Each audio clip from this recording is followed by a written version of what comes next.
সম্মানিত আমির সাহেব ডক্টর শফিকুর রহমান এবং ইসলামের স্বতন্ত্রের অর্থাৎ নায়েবে আমির জনাব ফজলুল করিম গতকালকে অর্থাৎ গত পরশে অর্থাৎ গোটা বাংলাদেশে এই দেশের ইসলামপন্থী দলদেরকে একত্রিত করে আগামীতে এই বাংলার জমিনে ইসলামকে কায়েম করার জন্য যখন তারা ঐক্যবদ্ধ হয়েছে, এদেশের কিছু তেলাপোকা সারপোকা ইসলাম বিরোধী কোরআন বিরোধী অর্থাৎ আবু জেহেলের ছেলেপেলেরা এটাকে তারা অনেকে সহ্য করতে পারে নাই।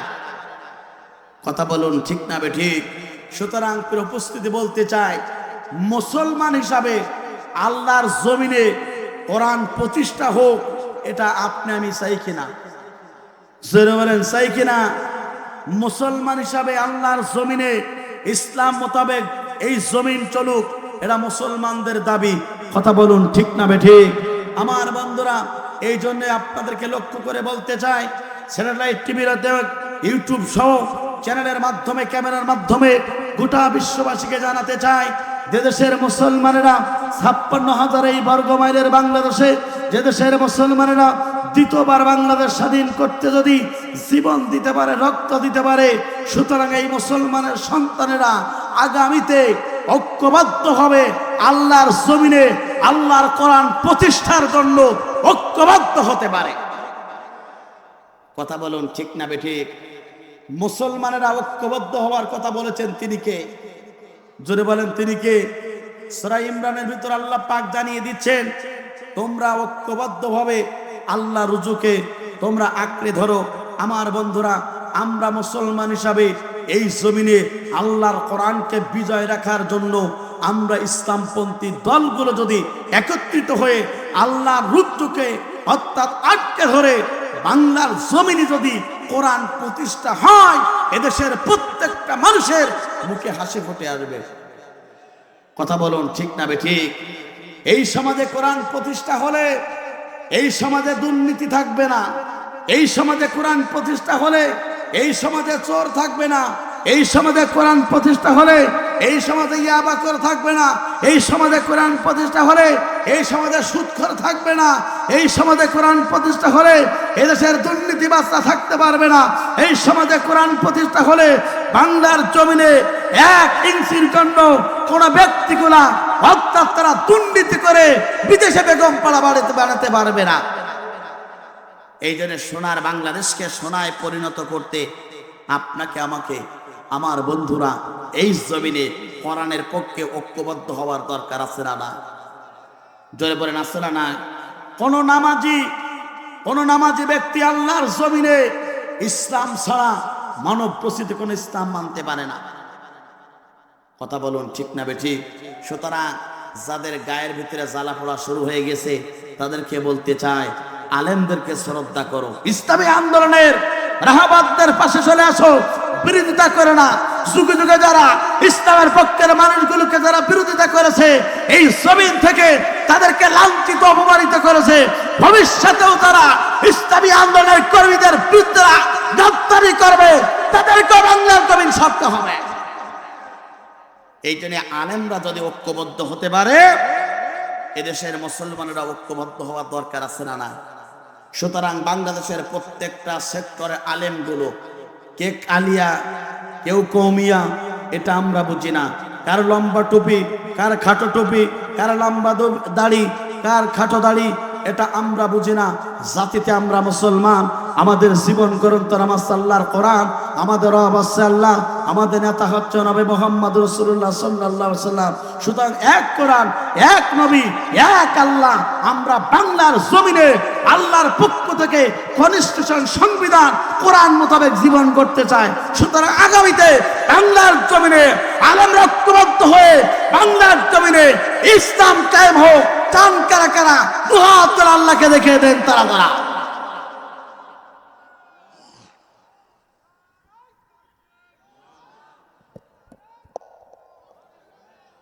আমার বন্ধুরা, এই জন্য আলেমরা ঐক্যবদ্ধ হলে সমাজে কোনো বিশৃঙ্খলা থাকবে? জোরে বলেন থাকবে না? আলেমরা সমাজে বিশৃঙ্খলা তৈরি করে না, বরঞ্চ আলেমরা সমাজে বিশৃঙ্খলা থেকে শৃঙ্খলার জন্য কাজ করে। কথা বলুন ঠিক না বেঠিক? আমার বন্ধুরা, এই জন্য আমরা কোরআন শুনতে দিচ্ছি। কোরআনুল কারিমটা কার? আমরা কার? এই জমিনে কোরআন প্রতিষ্ঠা হোক, এটা আমরা চাই। কথা বলুন ঠিক না বেঠিক? আমার বন্ধুরা একটু বিজ্ঞপ্তি শুনি। আবিশা ইশারাত উদ্রি, পিতা হচ্ছে বিপ্লব মাস্টার, বয়স 6 থেকে 7 বছর, হারিয়ে গিয়েছে 2 নম্বর মহিলা প্যান্ডেলের হতে। যদি কেউ সন্ধান পেয়ে থাকেন, প্যান্ডেলের ভিতরে মহিলা প্যান্ডেলের কাছে নিয়ে যাবেন, অথবা পুরুষ প্যান্ডেলের স্টেজে নিয়ে আসবেন। কেউ যদি পাশে থাকে একটু নিয়ে আসার ব্যবস্থা গ্রহণ করবেন। আমার বন্ধুরা, এই জন্য কোরআন শুনতে দিচ্ছি। কোরআন শুনলে হেদায়েত দেন তিনি কে? আপনাকে আমাকে কোরআন মুক্তির ব্যবস্থা গ্রহণ করতে পারে, গোটা পৃথিবীর মুসলমানদের বুকে হাসি ফোটাতে পারে একটি কিতাব। সেই কিতাবের নাম কি? আরো জোরে বলেন, সেই কিতাবের নাম কি? আমরা কোরআন শুনতে দিচ্ছি, কারণ হলো কোরআন মানুষকে জাহান্নামের পথ থেকে বাঁচানোর চেষ্টা করে। কথা বলুন ঠিক না বেঠিক? কোরআন যারা দুনিয়াতে মানবে, এই কোরআন তার জন্য হাসরের ময়দানে সুপারিশ করবে। আর যারা এই মুসলমান পরিচয় দিয়ে দুনিয়াতে কোরআন মানবে না, এই কোরআন তাদের পক্ষে সুপারিশ করবে না, বরঞ্চ আল্লাহর আদালতে এই কোরআন তাদের বিরুদ্ধে মামলা গ্রহণ করবে। নবী বলেছেন, কিয়ামতের ময়দানে কোরআন কারের বিপক্ষে সাক্ষী দেবে অথবা কারের বিপক্ষে সাক্ষী দেবে। এই জন্য মুসলমান হিসাবে দুনিয়ার সমস্ত তন্ত্র মন্ত্র ভুলে গিয়ে আল্লাহর কোরআনের পক্ষে, ইসলামের পক্ষে থাকার দরকার আছে না নাই? আমার বন্ধুরা, তাহলে লক্ষ্য করুন, হাসরের ময়দানে যদি আপনি আমি কোরআনের সুপারিশ পেতে চাই, হাসরের ময়দানে যদি আপনি আল্লাহর পক্ষ থেকে রহমত প্রাপ্ত বান্দা হতে চান, জান্নাতে আমল জমা পেতে চান, দুনিয়ার সমস্ত তন্ত্র মন্ত্রকে ভুলে যেতে হবে, দুনিয়ার সমস্ত সবকিছু ভুলে যেতে হবে। আপনাকে আমাকে জীবনটা কোরআনের কাছে সুবদ্ধ করতে হবে। আপনাকে আমার জীবনটা এই কোরআনের কাছে হত্যা ছুড়ে দিতে হবে। এই কোরআনের পক্ষে যদি আপনি আমি থাকতে পারি, এই দুনিয়াতে কোরআন মোতাবেক জীবন গড়তে পারি, তাহলে এই কোরআন হাসরের ময়দানে আপনার পক্ষে সাক্ষী প্রদান করবে, আপনাকে সুপারিশ করবে। আর কোরআন যদি হাসরের ময়দানে আপনার পক্ষে সাক্ষী প্রদান করে, আপনার জন্য সুপারিশ করে, আপনার স্থানটা হয়ে যাবে জান্নাত। কথা বলুন ঠিক না বেঠিক? কিন্তু মুসলমান দুনিয়াতে পরিচয় দিলেন, নামাজ পড়লেন, রোজা রাখলেন, হজ করলেন, যাকাত দিলেন, কিন্তু প্র্যাকটিক্যাল জীবন আল্লাহর কোরআন মানলেন না, ইসলাম মানলেন না, ইচ্ছা মতন জীবন পরিচালিত করলেন। খাও দাও ফুর্তি করো, আগামীকাল বাঁচবো কিনা বলতে পারো, এই টেন্ডিস্টে জীবন আপনি পরিচালিত করলেন। কোরআনের কাছে আপনি আসলেন না, ইসলামের কাছে আপনি আসলেন না। সুতরাং মানবরচিত ইসলাম দিয়ে যদি আপনি জীবন পরিচালিত করেন, কিয়ামতের ময়দানে এই কোরআন আপনার জন্য সুপারিশ করবে না, বরঞ্চ এই কোরআন আপনার আমার বিরুদ্ধে আল্লাহর আদালতে মামলা করবে। আর কোরআন যদি আপনার আমার বিরুদ্ধে আল্লাহর আদালতে মামলা করে, আপনার স্থান হয়ে যাবে জাহান্নামে। কথা বলুন ঠিক না বেঠিক? আমার বন্ধুরা, সুতরাং কোরআনুল কারীমটা এই পৃথিবীর সবথেকে সেরা সম্পদ। গোটা পৃথিবীতে মুসলমানদের মুখে হাসি ফোটানোর জন্য এই কোরআনটা আসলো। আমার বন্ধুরা, সকলে লক্ষ্য করুন, আল্লাহর পক্ষ থেকে যত বরকত চলে আসলো, আল্লাহর পক্ষ থেকে যত রহমত চলে আসলো, আল্লাহর পক্ষ থেকে যত অনুগ্রহ চলে আসলো, তার 1 নম্বর অনুগ্রহপূর্ণ কিতাবের নাম আছে আল্লাহর কোরআন। একবার জোরে জোরে বলুন আল্লাহু আকবার। এটা আমার কথা না, মহাগ্রন্থ আল কোরআনুল কারীমের কথা। আল্লাহ রাব্বুল আমিন কোরআনুল কারীমের ভিতরে ঘোষণা করলেন, কুল বিফাদলিল্লাহি ওয়া বিরহমাতিহি ফাবিযালিকা ফালইফরাহু হুয়া খায়রুম মিম্মা ইয়াজমাউন। আল্লাহ পাক বলেন, আল্লাহর পক্ষ থেকে যত অনুগ্রহ চলে আসলো, আল্লাহর পক্ষ থেকে বান্দার যত রহমত চলে আসলো, তার 1 নম্বর রহমতপূর্ণ কিতাবের নাম আল্লাহর কোরআন। আমার বন্ধুরা লক্ষ্য করুন, সুতরাং এই কোরআন পেয়ে যারা খুশি হয়ে গেল, গোটা পৃথিবীর সবচেয়ে আসল সম্পদ তারাই পেয়ে গেল। একবার জোরে জোরে বলুন আল্লাহু আকবার। আয়াতটা যখন নাজিল হলো, আমার বন্ধুরা, আল্লাহর নবীর প্রিয় সাহাবী, চতুর্থ খলিফা, রাসূলের জামাতা, হাসান হুসাইনের পিতা, ফাতিমার স্বামী হযরত আলী রাদিয়াল্লাহু তাআলা আনহু বিশ্বনবীর কাছে চলে গেলেন। বিশ্বনবী খানায় কাবায় বসে একটু আরাম করছিলেন আসরের নামাজ বাদ। রাসূলের প্রিয় সাহাবী আলী রাদিয়াল্লাহু তাআলা আনহু বিশ্ব নবীর কাছে চলে গেলেন। রাসূলের কাছে যাওয়ার পরে রাসূলকে সাদা সালাম প্রদান করলেন। রাসূলুল্লাহ সাল্লাল্লাহু আলাইহি সাল্লাম সালামের উত্তর দিলেন। আলী বললেন, ইয়া রাসূলুল্লাহ হাবিবাল্লাহ, আমি আপনার সাথে পার্সোনাল কিছু কথা বলতে চাই। নবী বললেন, আলী তুমি তাড়াতাড়ি বলো। আলী বললেন, ইয়া রাসূলুল্লাহ হাবিবাল্লাহ, আমি আল্লাহর বন্টন ব্যবস্থা বড় খুশি হয়ে গিয়েছি। বিশ্বনবীর প্রিয় সাহাবী আলী বললেন, ইয়া রাসূলুল্লাহ হাবিবাল্লাহ, আমি আল্লাহর প্রতি বড় খুশি হয়ে গিয়েছি, আমি আল্লাহর বন্টন ব্যবস্থায় বড় খুশি হয়ে গিয়েছি। আলী যখন এই কথা বললেন, আল্লাহর নবীর সঙ্গে সঙ্গে আলীকে জিজ্ঞাসা করলেন, আলী তুমি কি কারণে আল্লাহর প্রতি খুশি হয়ে গিয়েছো? তোমার জবান থেকে একটিবারের জন্য জানতে চাই।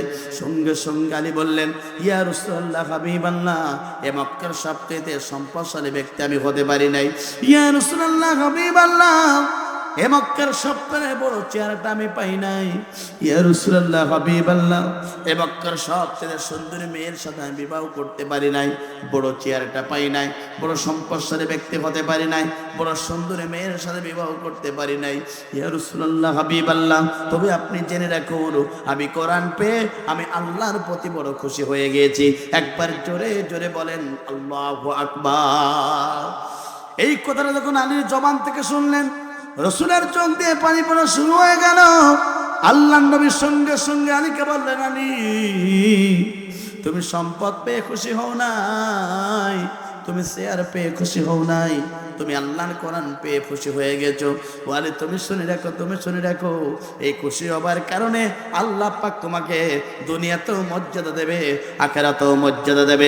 একবার জোরে জোরে বলুন আল্লাহু আকবার। আমার বন্ধুরা, নবীর প্রিয় সাহাবাইগণ, এই দুনিয়াতে তারা ক্ষমতা পেয়ে খুশি হয় নাই, চেয়ার পেয়ে খুশি হয় নাই, সম্পদশালী পেয়ে সম্পদ পেয়ে তারা খুশি হয় নাই, তা আল্লাহর পক্ষে কোরআন পেয়ে সবচেয়ে আল্লাহর প্রতি খুশি হয়ে গিয়েছিল। আত্মীয় লাগে, দুঃখ লাগে, এই বাংলাদেশের অসংখ্য মুসলমান আছে, সম্পদ পেয়ে খুশি হয়, চেয়ার পেয়ে খুশি হয়, কোরআন পেয়ে তারা খুশি হতে হয় না। এমন নরধম বান্দা আসমানের নিচে জমিনের উপরে আছে না নাই? বিশ্বনবীর প্রিয় সাহাবায়ে কেরামরা তারা কোরআন পেয়ে আল্লাহর প্রতি খুশি হয়ে গেল। তারা কোরআন পেয়ে আল্লাহর প্রতি খুশি হয়ে গেল। দুনিয়াতে তারা ক্ষমতা চাই নাই, অট্টালিকা গাড়ি বাড়ি চাই নাই, তারা দুনিয়াতে চেয়েছিল কোরআনের পক্ষে সাপোর্ট করে মৃত্যুবরণ করতে পারলে মহানবীর পক্ষ থেকে আমাদের জন্য শুভ সংবাদ আসবে। আজকে কুমিরাবাসী, তারাবাসী, কুপাটকেলখানাবাসী আপনাকে বলতে চাই, নবীর সাহাবায়ে কেরামগণ তারা কোরআন পেয়ে আল্লাহর প্রতি খুশি হয়ে গিয়েছিল। আপনারা আমার জীবনটা পরিবর্তন করি, দুনিয়ার সম্পদশালী ব্যক্তি হতে চাই না, দুনিয়ার গাড়ি বাড়ি চাই না, দুনিয়ার অট্টালিকা গাড়ি অর্থাৎ দামি বাড়ি দামি গাড়ি আমরা চাই না। আমরা চাই কোরআন মোতাবেক জীবন করতে, মৃত্যুর সময় ঈমান নিয়ে মৃত্যুবরণ করতে পারলে আপনার জীবনটা সবচেয়ে দামি হয়ে যাবে। আর আপনি কোটিপতি থাকলেন, কোটি কোটি টাকার মালিক থাকলেন, গাড়ি থাকলো, বাড়ি থাকলো, মৃত্যুর সময় ঈমান জড়তো না, কোরআন মোতাবেক জীবন গড়লেন না, আপনার জীবন ব্যর্থ। কথা বলুন ঠিক না বেঠিক? এই জন্য আমার বন্ধুরা, নবীর প্রিয় সাহাবায়ে কেরামগণ তারা কোরআন পেয়ে আল্লাহর প্রতি খুশি হয়ে গেল। এই জীবনে বাঁচব ততদিন, কোরআনের পক্ষে থেকে খুশি হতে চাই ততদিন। এই কথা মানতে চান কারা কারা? দুহাত করে আল্লাহকে দেখিয়ে দেন তারা তারা। লিল্লাহে তাকবীর, লিল্লাহে তাকবীর। হাত নামান আমার বন্ধুরা। তাহলে আমরা কোরআন পেয়ে খুশি হতে চাই, কারণ এই কোরআনুল কারীমটা কার? জোরে বলেন কার? এই কোরআন অত্যন্ত দামি কিতাব। এই কোরআন আপনাকে আমাকে জাহান্নাম থেকে বাঁচাবে। এই কোরআনের পথে চলতে পারলে আপনি জাহান্নাম থেকে মুক্তি পেয়ে যাবেন। আর এই কোরআনের পথে না চললে আপনার আমার স্থান মৃত্যুর পরে জাহান্নাম ছাড়া জান্নাত জুটবে না আমার বন্ধুরা। সুতরাং যুগে যুগে যারা এই দিনের পক্ষে ছিল, হকের পক্ষে ছিল, যুগে যুগে যারা কোরআনের পক্ষে ছিল, জাতির লোকেরা তাদের সাথে খারাপ আচরণ করেছে, ভালো আচরণ করি নাই। কথা বলুন ঠিক না বেঠিক? দীর্ঘ 16টি বছর ধরে দেশের মুসলমানেরা কোরআনের পক্ষে ছিল, হকের পক্ষে ছিল। এক শ্রেণীর জালেম ছিল, কোরআন বিরোধী ছিল, ইসলাম বিরোধী ছিল, আলেম বিরোধী ছিল, হাফেজ বিরোধী ছিল, তাফসীর মাহফিলের বিরোধিতা ছিল। ওই জালেমরা কোরআনের ময়দান, ইসলামের ময়দান তারা সহ্য করতে পারে নাই। দুনিয়া থেকে কোরআনের বিরুদ্ধে অবস্থান নেবার কারণে তাদেরকে এতটাই বেজ্জতি করেছে, লাঞ্ছিত করেছে, অপমানিত করেছে। দুপুরের খানা নিজে হাতে রান্না করার পরও আল্লাহ পাক তাকে খাবার সুযোগ করে দেয় না। যুগে যুগে যারা কোরআনওয়ালা লোকদের সাথে বেয়াদবি করেছে, আল্লাহ পাক তাদেরকে এতটাই শাস্তি দিয়েছে। ইঁদুর তার ইঁদুরের গর্ত পর্যন্ত খুঁজে পেয়েছে, এই জালেমরা ইঁদুরের গর্ত পর্যন্ত খুঁজে পায় না। যুগে যুগে যারা কোরআনের পক্ষে ছিল, ইসলামের পক্ষে ছিল, হকের পক্ষে ছিল, জাতির কিছু জালিম ছিল, স্বৈরাচার ছিল, আবু জেহেলের ছেলেপেলা ছিল, নমরুদের অনুসারী ছিল। এই নমরুদের অনুসারীরা ইসলামের পক্ষের মানুষগুলো কষ্ট দিয়েছে, জুলুম করেছে, নির্যাতন করেছে, কোরআন দিয়েছে, গাড়ি বাড়ি ছাড়া করেছে, এলাকা ছাড়া করেছে, মামলার শিকার করেছে। তারপরও এই কোরআনের পক্ষের লোকগুলো এক সেকেন্ডের জন্য জমিন থেকে সরে যায় না। আমরা কি দেখলাম? জুলুম, নির্যাতন, স্টিম রোলার 16টি বছর ধরে এদেশের ইসলামী পন্থী লোকগুলোর উপরে চালানোর পরেও ইসলামের পক্ষের লোকগুলো এক ইঞ্চির জন্য জমিন সরে যায় নাই। যারাই জুলুম নির্যাতন করেছিল, এক সেকেন্ডের জন্য তারা সমাজে টিকতে পারে না। সুতরাং যুগে যুগে যারা জালিম হবে, যুগে যুগে যারা কোরআন বিরোধী হবে, ইসলাম বিরোধী হবে, তাদেরকে দুনিয়ার মাঝ থেকে বিদায় গ্রহণ করাবেন তিনি কে? আমরা অনেকে মনে করছি, মনে হয় এই জালিমরা আবার আসতে পারবে, কিয়ামত পর্যন্ত সাধনা করলেও হবে না। কথা বলুন, ঠিক না বেঠিক? কারণ এদের এই পরিণতির কথা ইতিহাসে স্বর্ণাক্ষরে লেখা থাকবে। এমন সময় একটা জালিম ছিল, এমন একটা সময় ফিরাউনের বোন ছিল, যে ফিরাউনের বোন এদেশের মানুষদের পক্ষ থেকে সাপোর্ট নিয়ে সুপারগুলো আটা লাগিয়ে 16টি বছর ধরে কোরআনের বিপক্ষে অবস্থান নিয়েছিল, আলেমদের বিপক্ষে অবস্থান নিয়েছিল, আলেমদেরকে কোরআন দিয়েছে, ফাঁসির কাস্তে ঝুলিয়েছে। ওই জালিমের নাম গোটা পৃথিবীর মুসলমান স্মরণ রাখবে। আমার বন্ধুরা, তাহলে লক্ষ্য করুন, সেই বিষয়ে আলোচনা করতে চাই। যুগে যুগে যারা জালিম ছিল, ওই জালিমদের কি কাজ করার কারণে আল্লাহ পাক তাদেরকে জমিন থেকে লজ্জিত করালো, লাঞ্ছিত করালো, অপমানিত করা হলো। ওই জালিমদেরকে কেন আল্লাহ রাব্বুল আমিন দুনিয়ার মাঝ থেকে সবচেয়ে লাঞ্ছিত করে তাদেরকে বিদায় গ্রহণ করালো? যে সব কারণে, সেই কারণগুলো জানার দরকার আছে না নাই? আমরা জানি সকলেই, এই পৃথিবী দ্বারা কোরআনের পক্ষে ছিল, হকের পক্ষে ছিল, আল্লাহর জমির, আল্লাহর দ্বীন কায়েমের পক্ষে ছিল, আল্লাহর জমির ইসলামের পক্ষে ছিল, ওই ব্যক্তিগুলোকে জুলুম নির্যাতন করেছিল, ইসলাম লীলা চালানো হয়েছিল। আমার বন্ধুরা, শুধু তাই না, এই পৃথিবীতে দ্বারা ওই জালিমরা ধ্বংস হবে কয়েকটা কারণে। তার প্রথম নম্বর কারণ হলো, ওই জালিমরা যখন সমাজের বুকে ইসলাম বিরোধী হবে, কোরআন বিরোধী হবে, অর্থাৎ ওই সমাজে যারা ইসলাম মানতে চায়, কোরআন মানতে চায়, হাদিস মানতে চায়, আল্লাহর কোরআন মোতাবেক যারা জীবন করতে চায়, রসুলের নেতৃত্বকে যারা মানতে চায়, এই যারা মানতে চায়, ওই জালিমরা যখন তাদের পদে জুলুম করবে, নির্যাতন করবে, স্টিম রোলার চালাবে, আল্লাহর কোরআন বলে ওদের সমস্ত কাজ যখন পরিসমাপ্ত হয়ে যাবে, আমি রব্বুল আমিন তাদেরকে দুনিয়ার মাঝ থেকে লাঞ্ছিত করে বিদায় গ্রহণ করাবো। কথা বলুন, ঠিক না বেঠিক? সুতরাং জালিমরা ধ্বংস হওয়ার প্রথম নম্বর কারণ হলো, ওই জালিমরা দুনিয়াতে 5টা কাজের আঞ্জাম দিয়েছিল। তার প্রথম নম্বর কাজ ছিল, ওই জালিমরা এদেশের ইসলামপন্থী মানুষগুলোর উপরে জুলুম, নির্যাতন, স্টিম রোলার চালিয়েছিল। কথা বলুন, ঠিক না বেঠিক? এবার আল্লাহর কোরআন বলে, বান্দা শুনে রাখো, জালিমরা প্রথম নম্বর ধ্বংস হওয়ার কারণ হলো, ওই জালিমরা সমাজের বুকে জুলুম করেছিল, নির্যাতন করেছিল। এবার আল্লাহর কোরআন সুন্দরভাবে ঘোষণা করলেন, ইন্নামাস সাবিলু আলাল্লাযীনা ইয়াযলিমুনান নাস ওয়া ইয়াবগুনা ফিল আরদি বিগাইরিল হক উলাইকা লাহুম আযাবুন আলীম।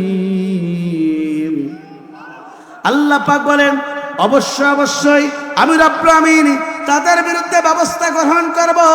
অবশ্যই আমি রব্বুল আমিন তাদের বিরুদ্ধে ব্যবস্থা গ্রহণ করব। তাদেরকে আমি রব্বুল আমিন অবশ্যই পাকড়াও করব। কারণটা হলো তারা মানুষের প্রতি জুলুম করেছিল, নির্যাতন করেছিল, স্টিম রোলার চালিয়েছিল, তারা জমিনের সবচেয়ে ফাসাদকারী ছিল, অন্যায় কাজ করেছিল। এজন্য আমি রব্বুল আমিন তাদেরকে অবশ্যই পাকড়াও করব, ধরব, ধ্বংসগ্রহণ করব। কথা বলুন ঠিক না বেঠিক? আমার বন্ধুরা, আল্লাহ পাক এই কোরআন শরীফের 42 নম্বর সূরা সূরার 42 নম্বর আয়াতে আল্লাহ পাক জানিয়ে দিচ্ছেন, বান্দা শুনে রাখো, জালিমরা ধ্বংস হবে 5টি কারণে। তার প্রথম নম্বর কারণটা হলো, জমিনে যখন তারা ইসলামের পক্ষের মানুষগুলোকে জুলুম করবে, নির্যাতন করবে, স্টিম রোলার চালাবে, আমি রব্বুল আমিন তখন তাদের বিরুদ্ধে ব্যবস্থা গ্রহণ করব, তাদেরকে পাকড়াও করব, তাদেরকে আমি রব্বুল আমিন ধরব। কেননা তারা জমিনে জুলুম করেছিল, তারা ফাসাদকারী ছিল, তারা অন্যায়কারী ছিল। এই জন্য আমি রব্বুল আমিন তাদেরকে দুনিয়ার মাঝ থেকে ধ্বংস গ্রহণ করব। কথা বলুন ঠিক না বেঠিক? আল্লাহ পাক এই কথা বলে পরিসমাপ্ত করি না, আরো কিছু কথা বলে দিয়েছেন। আল্লাহ পাক বলেন, বান্দা শুনে রাখো, ওই জমিনের জালিমেরা তারা মনে করবে যে গন্ডির ভিতরে আমরা ছিলাম, যে এরিয়ার ভিতরে আমরা ছিলাম, এখানে তো জুলুম করেছিলাম, সুতরাং তারা মনে করবে এই গন্ডি থেকে টুস করে আমরা লিমিট ক্রস করে অন্য দেশে চলে যাব, অন্য দেশে গিয়ে আমরা একা একা জীবন যাপন করব। কিন্তু আল্লাহ পাক বলছেন, লিল্লাহি মা ফিস সামাওয়াতি ওয়াল আরদ, আসমান এবং জমিনের একচ্ছত্র ক্ষমতার মালিক আমি। শুধু এখানে শেষ নয়, গোটা পৃথিবীর সমস্ত সব কিছুর মালিক হচ্ছে আল্লাহ। কথা বলুন ঠিক না বেঠিক? বাংলার জমিন থেকে ক্রস করে তুমি যেখানে যাবা না কেন, ওই জমিনের মালিককে, জোরে বলেন সেই জমিনের মালিককে। ওই জমিনে তুমি যখন পালিয়ে থাকবা, আবদ্ধ থাকবা, আল্লাহ পাক বলেন, কুল্লু নাফসিন যায়িকাতুল মাউত, প্রত্যেক মানুষকে মৃত্যু স্বাদ গ্রহণ করতে হবে। সুম্মা ইলাইনা তুরজাউন, সকলকে আল্লাহর দরবারে ফিরে যেতে হবে। ম্যান ইজ মর্টাল, মানুষ মরণশীল, মানুষকে মৃত্যুবরণ করতে হবে। এবার আল্লাহ পাক বলছেন, বান্দা শুনে রাখো, লিমিট ক্রস করে যেখানে থাকো না কেন, আজরাইল আলাইহিস সালাতু ওয়াস সালাম যখন হানা দেবে, আজরাইল আলাইহিস সালাতু ওয়াস সালাম যখন তোমাকে ধরবে, তোমার জীবনটা পরিসমাপ্ত হয়ে যাবে। পরিসমাপ্ত হওয়ার পরে যখন তোমার কবরের ভিতরে রাখা হবে, ওই কবরের ভিতরে থেকে জাহান্নামের শাস্তি তোমাকে শোনানো হবে। অর্থাৎ আমার বন্ধুরা, মৃত্যুর পরে ওরা আল্লাহর জান্নাতে প্রবেশ করতে পারবে না, মৃত্যুর পরে তাদের স্থান হয়ে যাবে জাহান্নাম। তার কঠিন শাস্তির ব্যবস্থা করুন আল্লাহ পাক করবে। কথা বলুন ঠিক না বেঠিক? কথা কার? আল্লাহ পাক বলছেন, ওই জালিমদেরকে আমি ধরবো। আর তারা মনে করেছে আমরা লিমিট ক্রসিং করলাম, বেঁচে গেলাম। আল্লাহ পাক বলল, হবে না, ওখানে আজরাইল ধরবে। আর ধরার পরে আল্লাহ পাক বলছেন, তাদের জন্য মৃত্যুর পরে জাহান্নামের শাস্তি রাখা হবে। সুতরাং 16টি বছর ধরে তারা এরশালামদের উপরে জুলুম চালিয়েছ, ইস্তিমরার চালিয়েছ, কোরআনের পক্ষের মানুষগুলোকে যারা কুরাস দিয়েছ, কোরআনের পক্ষের মানুষগুলো যারা বালিকার বলতে তাদের ভেঙে দিয়েছ, তাদের শাস্তি বাংলার জমিনে না হলো আল্লাহর আদালতে হবে। কথা বলুন ঠিক না বেঠিক? আমার বন্ধুরা, কথা কার? সুতরাং জুলুম কি করা যাবে? আজকে এক জালিম বিদায় হয়েছে, একদল বাংলাদেশকে খেয়ে একবার শেষ করে দিয়েছে। এই বাংলার জমিনে কেউ যদি ওই জালিমদের মতন দোষর হতে চান, এই জমিনের মুসলমান কাউকে ছাড় দেবে না। কথা বলুন ঠিক না বেঠিক? এক জালিম থেকে শিক্ষা গ্রহণ করেন। যদি আপনিও শিক্ষা গ্রহণ না করতে পারেন, ওই জালিমের যে পরিণতি হয়েছে, আল্লাহ পাক চাইলে ভবিষ্যতে আপনাকে সেই পরিণতি হতে পারে। কথা বলুন ঠিক না বেঠিক? আমার বন্ধুরা, এই জন্য কোনো ব্যক্তি, কোনো মুসলমান, আমার বন্ধুরা, জালিম হতে পারে না। আমার বন্ধুরা লক্ষ্য করুন, তাহলে এই জন্য আমি জালিম হব না, আমি মাজলুমের পক্ষে থাকবো। আমার বন্ধুরা, আল্লাহ নবীর কাছে একজন সাহাবী আসলেন। আল্লাহ নবীর কাছে একজন সাহাবী এসে বললেন, ইয়া রাসূলুল্লাহ, হাবিবাল্লাহ, আমরা সমাজে কাকে সাহায্য করব আর কাকে সাহায্য করব না, আপনার জবান থেকে একটিবারের জন্য জানতে চাই। আল্লাহ নবী সঙ্গে সঙ্গে সাহাবীকে লক্ষ্য করে বললেন, ও সাহাবী, শুনে রাখো, সমাজে যারা মাজলুম ব্যক্তি থাকবে, তোমরা তাদেরকে সাহায্য করবে, তোমরা তাদের পাশে পর্যন্ত দাঁড়াবে। আল্লাহ নবীর প্রিয় সাহাবী এই কথাটা শোনার সঙ্গে সঙ্গে খুশি হয়ে গেলেন। আল্লাহ নবীর কাছ থেকে জবান দিয়ে কথা শোনার পরে আস্তে আস্তে করে রসুলের কাছ থেকে তিনি চলে যাচ্ছেন। হঠাৎ করে বিশ্বনবী কিছুক্ষণ পরে ওই সাহাবীকে ডাক দিলেন। সাহাবী নবীর কাছে চলে আসলেন, এসে বললেন, ইয়া রাসূলুল্লাহ, আপনি আবার ডাক দিলেন কেন? আপনার জবান থেকে জানতে চাই। সঙ্গে সঙ্গে আল্লাহর নবী এই সাহাবীকে লক্ষ্য করে বলল, ও সাহাবী, শুনে রাখো, যারা সমাজে মাজলুম থাকে তোমরা অবশ্যই তাদেরকে সাহায্য করবে, তাদের পাশে দাঁড়াবে। ও সাহাবী, তুমি আবারও শোনো, সমাজে যারা জালিম থাকবে তোমরা তাদের পর্যন্ত সাহায্য করবে। আল্লাহ নবীর প্রিয় সাহাবী এই কথাটা শোনার সঙ্গে সঙ্গে রাসূলের কাছে প্রশ্ন করলেন, সমাজে কেউ মাজলুম থাকলে আমরা তাদের পক্ষে সাহায্য করব, তাদের পাশে দাঁড়াবো, কিন্তু আপনি আবার বলেছেন যারা জালিমকারী হবে তাদের পক্ষে সাহায্য করব। ইয়া রাসূলুল্লাহ, তাদেরকে কিভাবে সাহায্য করব? আপনার জবান থেকে একটিবারের জন্য জানতে চাই। আল্লাহর নবী সঙ্গে সঙ্গে সাহাবীকে লক্ষ্য করে বলল, ও সাহাবী, শুনে রাখো, ওই জালিমরা যখন সমাজে অত্যাচার করবে, জুলুম করবে, নির্যাতন করবে, তুমি তোমার দুইটা হাত দিয়ে তাদের প্রতিহত করবে। তুমি তোমার হাত দিয়ে যদি প্রতিহত করতে পারো, ওই সমাজের জালিমরা তাহলে অন্যায় কাজ করতে পারবে না। কথা বলুন, ঠিক না বেঠিক? আমার বন্ধুরা, আল্লাহ নবীর প্রিয় স্বামী বলেন, রাসূলুল্লাহ, তাহলে ঠিক আছে, কেউ যদি মাজলুম থাকে আমরা তাদের পাশে দাঁড়াবো, কেউ যদি জালিম থাকে তাদেরকে আমরা প্রতিহত করার জন্য চেষ্টা করব। আমার বন্ধুরা, সুতরাং আল্লাহ নবীর প্রিয় সাহাবীর এই হাদিসটা প্রমাণ করে সমাজে কেউ যদি মাজলুম ব্যক্তি থাকে আমরা তাদের পাশে দাঁড়াবো, আর সমাজে যদি কেউ জালিম থাকে আমরা দুহাত দিয়ে তাদের প্রতিহত করব। সুতরাং এক জালিম চলে গেছে, ভবিষ্যতে কোনো জালিম যদি এদেশের সবচেয়ে পবিত্র স্থানে যদি অন্যায়ভাবে যদি কাজ করতে চায়, এদেশের মুসলমানদের ঈমান থাকতে একটি খারাপ কাজ এদেশের মুসলমানরা বরদাস্ত করবে না। কথা বলুন, ঠিক না বেঠিক? আপনার হাত দ্বারা জালিমদের বিরুদ্ধে প্রতিরোধ করার দরকার আছে না নাই? জোরে বলেন, আছে না নাই? শুধু এখানেই শেষ না, আল্লাহ নবী হাদিসের ভিতরে বলে দিয়েছেন, বান্দা শুনে রাখো, ওই জালিমদের পরিণতি হাসরের ময়দানে কেমন হতে পারে। ওই জালিমরা যদি দুনিয়াতে অন্যায়ভাবে কোনো ব্যক্তির যদি 1 বিঘা জমি যদি তারা ভক্ষণ করে, অন্যায়ভাবে যদি এই জমিনে যদি অন্যায়ভাবে কোনো ব্যক্তির 1 বিঘা জমি যদি তারা অন্যায়ভাবে গ্রাস করে, আল্লাহ নবী বলেছেন হাসরের ময়দানে 7 তবক জমিন তার গলার ভিতরে লটকে হাসরের ময়দানে ওঠানো হবে। সকলে বলবে, অবস্থা এমন কেন? তখন সকলে দেখে বলবে, এই ব্যক্তিরা জালিমের দুনিয়াতে জুলুম করেছিল, মানুষের জমিগুলোকে এইভাবে ভক্ষণ করেছিল, অন্যায়ভাবে গ্রাস করেছিল, সুতরাং তার অবস্থা এমন হচ্ছে। আমার বন্ধুরা লক্ষ্য করুন, সুতরাং যারা এই জমিনে মানুষের একটা ঘের দখল করবেন, মানুষের বাড়ি ঘর দখল করবেন, মানুষের কাছে চাঁদা চাইবেন, মানুষদের কাছ থেকে অন্যায়ভাবে টাকা পয়সা যারা এইভাবে যারা টাকা পয়সা যারা ধার্য করবেন, শুনে রাখো, হাসরের ময়দানে আল্লাহ নবীর মামলা এবং তোমাকে এই গলার ভিতরে লটকানো হবে। কথা বলুন, ঠিক না বেঠিক? সমাজে আছে না নাই? জোরে বলেন, আছে না নাই? এই সত্য কথা বললে কিছু কিছু মানুষের কলিজা জ্বলে। এই সত্য কথা বললে কিছু মানুষের কলিজা আগুন জ্বলে। বাবা, জ্বললে যায় আসে না। কারণটা হলো তুমি মুসলমান, তোমার দ্বারা কোন মুসলমানের 1 ইঞ্চি কষ্ট হতে পারে না। রাসূল বলেছেন ওই ব্যক্তিরা মুসলমান হতে পারে না যার জবান এবং হাত থেকে অপর ভাই নিরাপদ না থাকে। রাসূল বলেছেন ওই ব্যক্তি কখনো মুমিন হতে পারে না।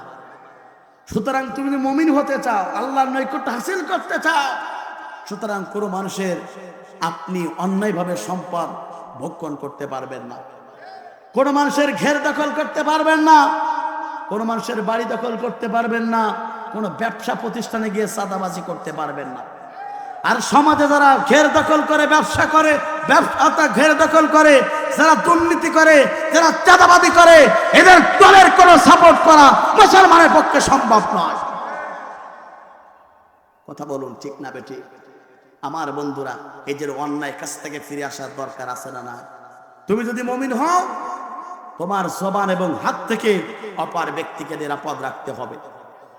কথা বলুন, ঠিক না বেঠিক? আমার বন্ধুরা, সুতরাং আপনি জালিম হতে পারবেন না। জালিম যদি হন, আপনার ধ্বংস দুনিয়াতে হবে, আজ আকার 2 দিন পরে হোক আপনার ধ্বংস হয়ে যাবে। আবার বন্ধুরা, এই জন্য আপনি জালিম হতে পারবেন না। জায়গায় জায়গায় যারা জালিম জুলুম করেছিল তাদের পরিণতি কেমন হয়েছিল জানার দরকার আছে না নাই? জোরে বলেন, আছে না নাই?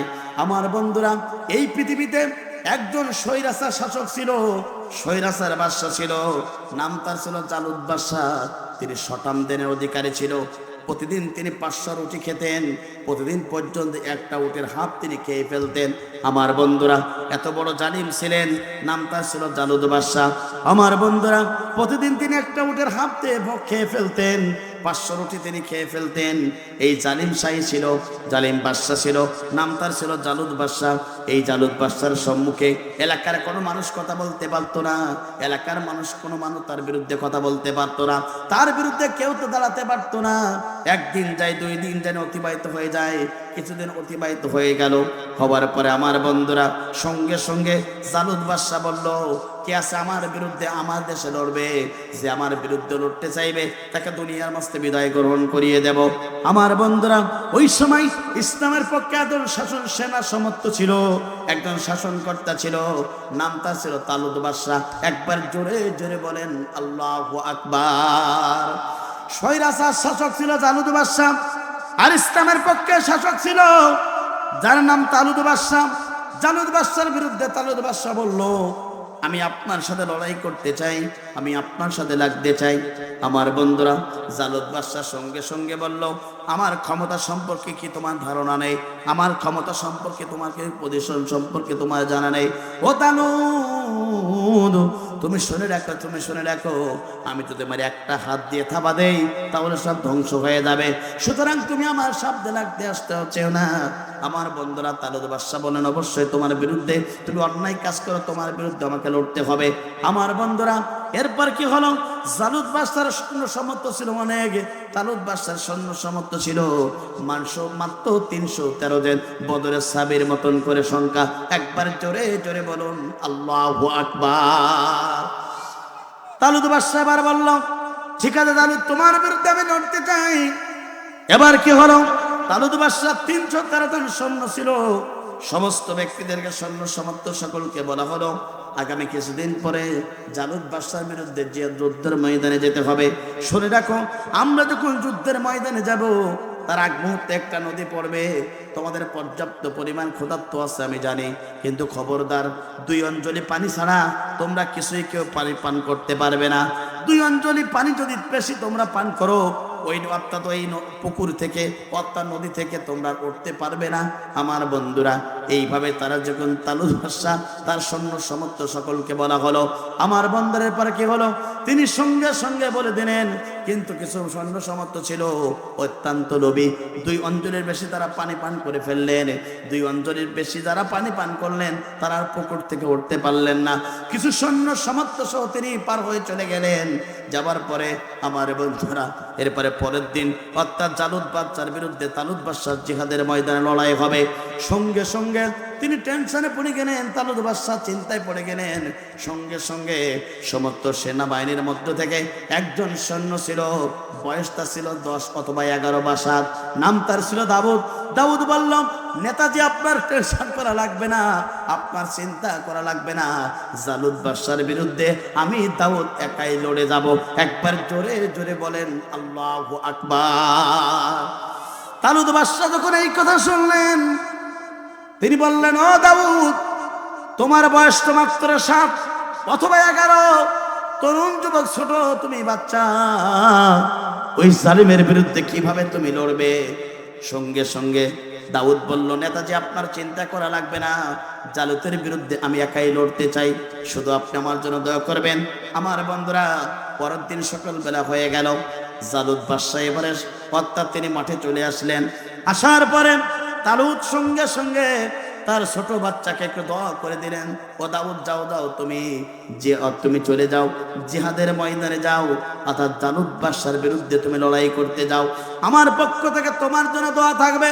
আমার বন্ধুরা, যুবকটা দাউদ 7 বছরের যুবক, যখন তিনি ওই জিহাদের ময়দানে অর্থাৎ জালিমের বিরুদ্ধে, জালুতের বিরুদ্ধে যখন তিনি যাচ্ছেন, হঠাৎ করে সঙ্গে সঙ্গে সামনে 3টা পাথর পেল, পাথরের 3টা জবান করে গেল। দাউদকে লক্ষ্য করে বললে, দাউদ, তোমার চিন্তা করা লাগবে না, এই 3টা পাথর তুমি তোমার পকেটে করে নিয়ে নাও। যদি 3টা পাথর তুমি পকেটে করে নিয়ে যেতে পারো, অবশ্যই জালুদ বাদশার বিরুদ্ধে যখন তুমি লড়াইয়ের ময়দানে থাকবে, এই 3টা পাথর তোমার কাজে লাগতে পারে। সঙ্গে সঙ্গে তুই ছোট বাচ্চাটা অর্থাৎ 3টা পাথর পকেটের ভিতরে নিয়ে জালুদ বাদশার বিরুদ্ধে চলে গেল। এবারে জালুদ বাদশা বসেছিল, হঠাৎ করে দেখলো কেউ নেই, একটা ছেলে মাত্র বয়স 7 অথবা 10 বছর, 11 বছর যুবক। এবারে দাউদ সঙ্গে সঙ্গে দাউদ জালুদ বাদশাকে দেখলো।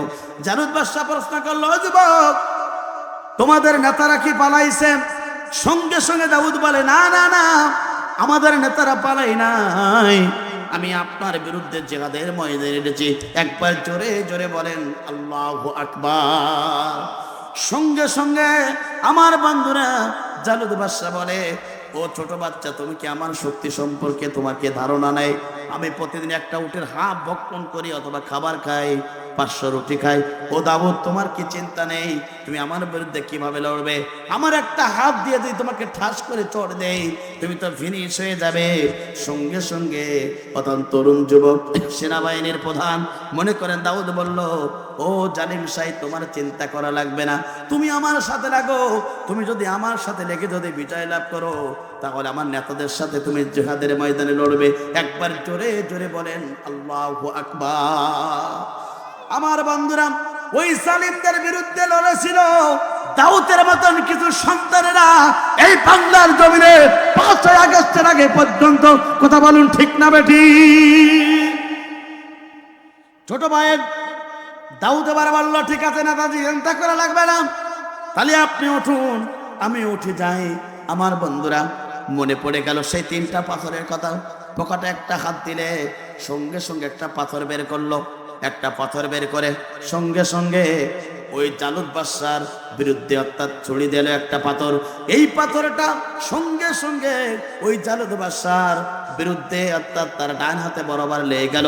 যেই পাথরটা তার ডান হাত বরাবর লেগে গেল, সঙ্গে সঙ্গে তার শরীর থেকে ডান হাতটা বিচ্ছিন্ন হয়ে গেল।